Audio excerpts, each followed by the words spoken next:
possible I don't burn up in flames. It would serve them right if I were to combust and burn down this fire hall. Oh, I am boiling. How could they? Oh, I must calm down.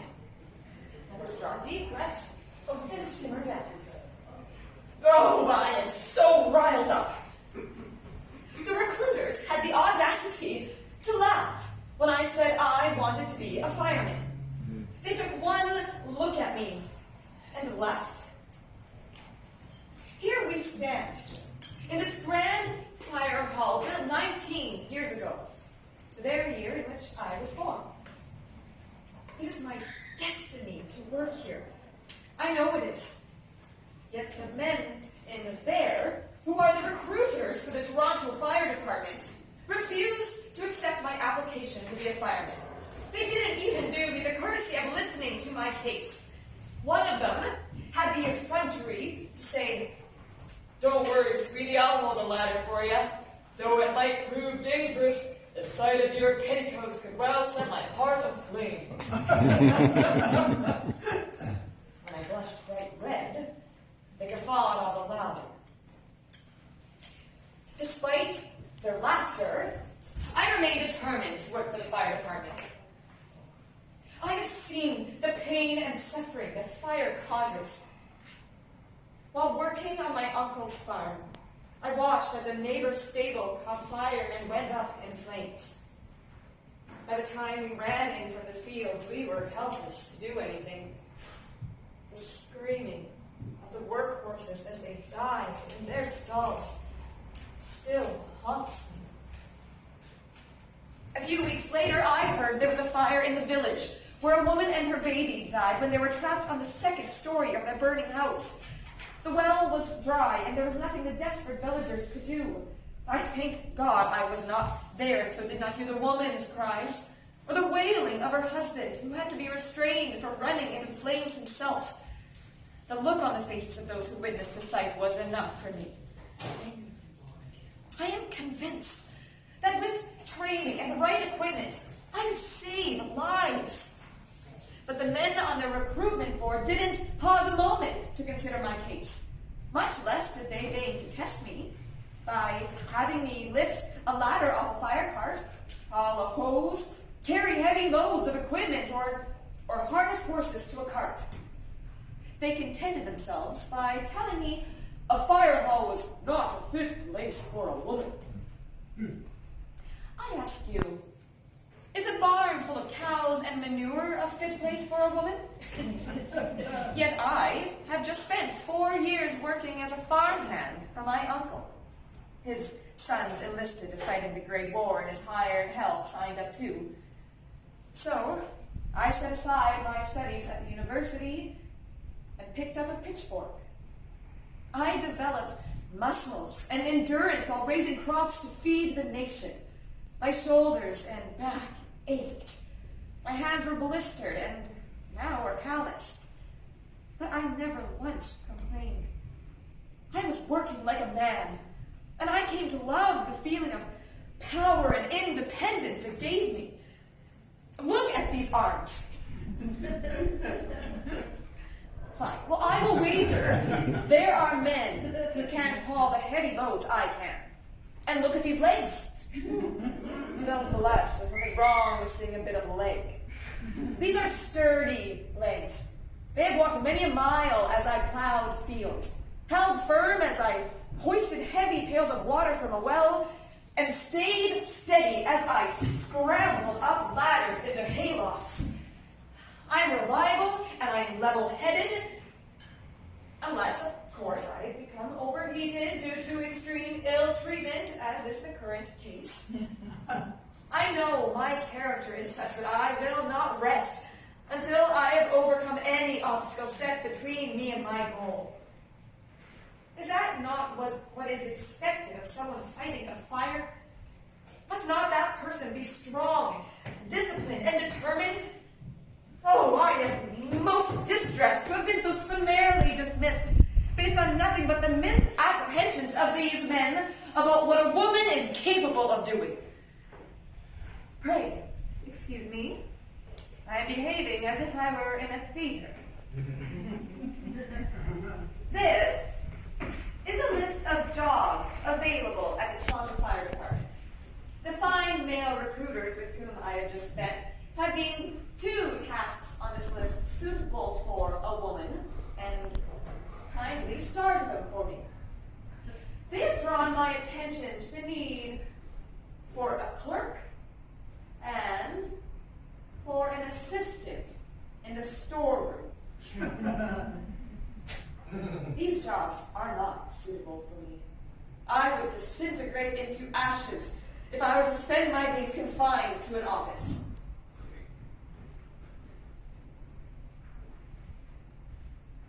I was never able to try again to become a firefighter.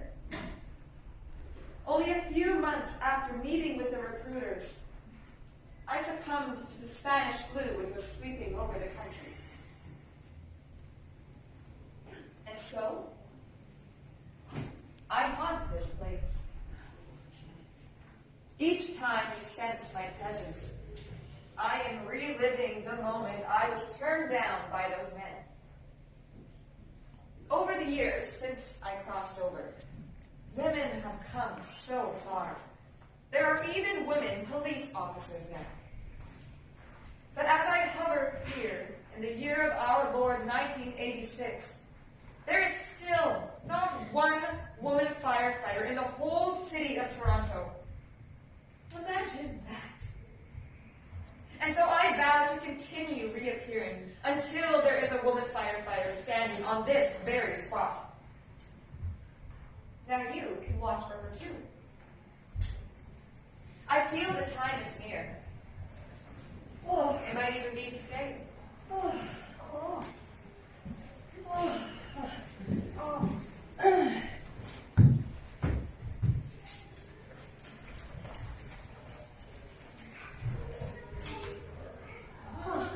We got called out at 2 a.m.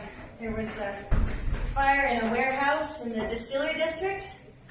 So we were out of our bunks, down the pole, like that one, into our gear and on the truck, and seconds flat. And off we went, sirens screaming, running red lights all the way. When we got there, the building was entirely engulfed in flames. We weren't sure if there was anyone trapped inside.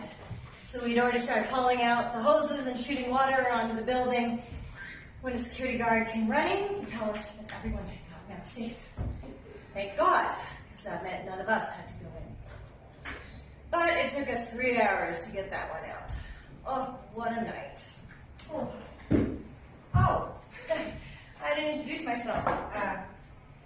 My name is Dianne Oland, and you've probably seen the stories about me being the first female firefighter in Toronto.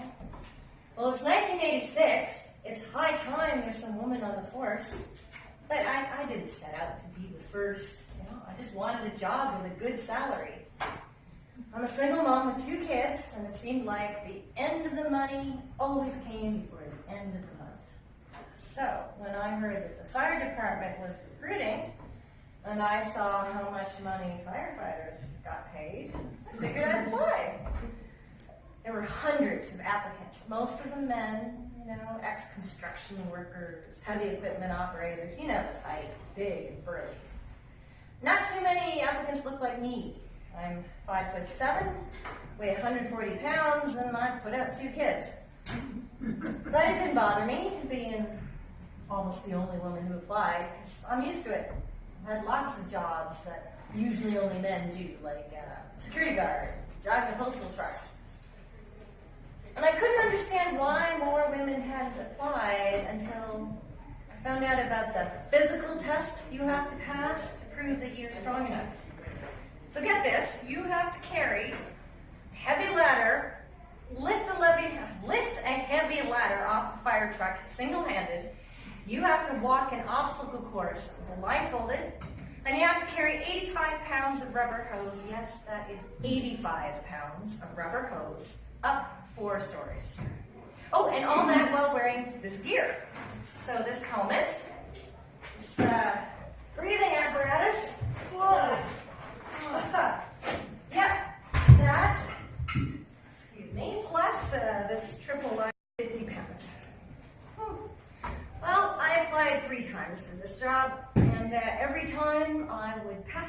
test, but failed the physical part.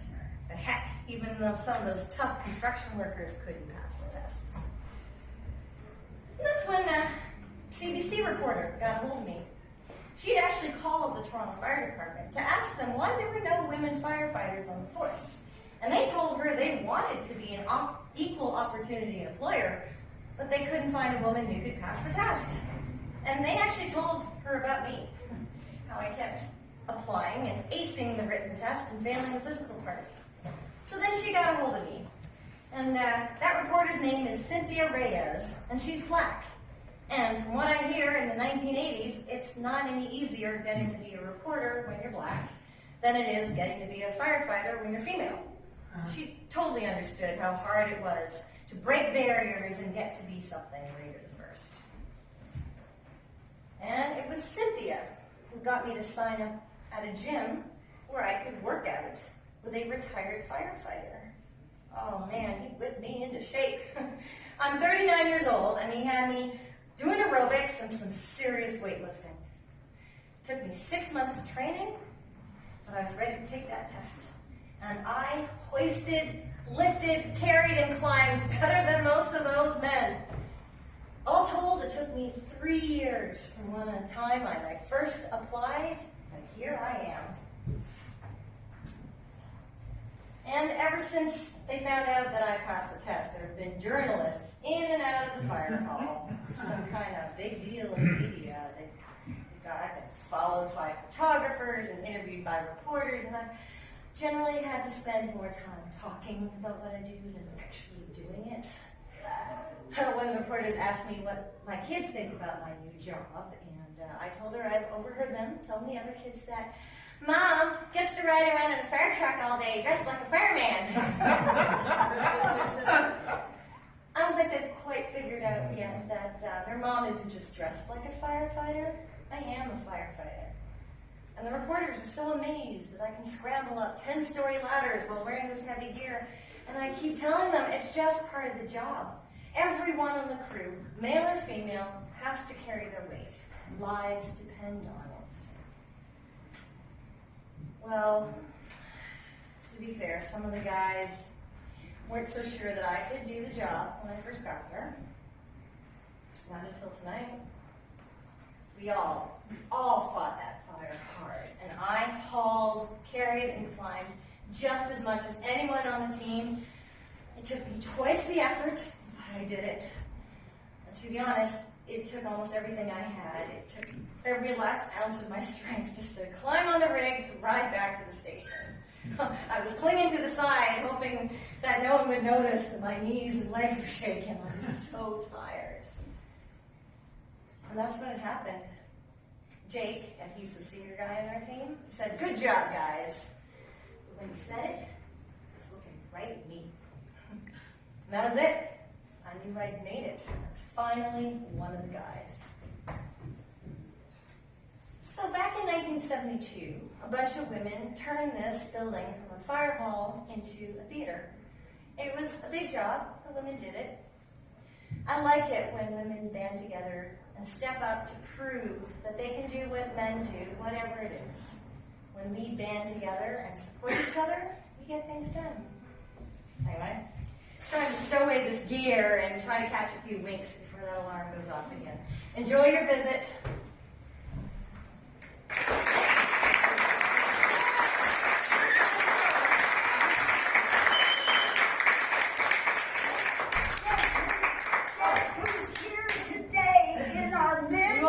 Climb up here again unless she wants to. He wants. So she's now called Diane Graham, but ladies and gentlemen, at the time, this was Dianne Oland, and this is Dianne Oland.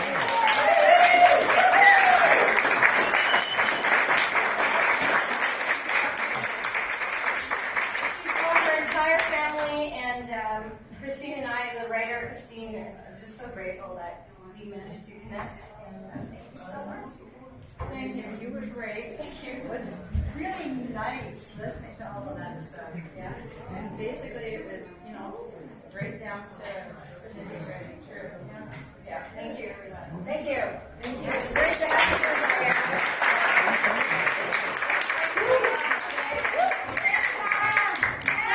And we kids today. Mike Morrow. Hey,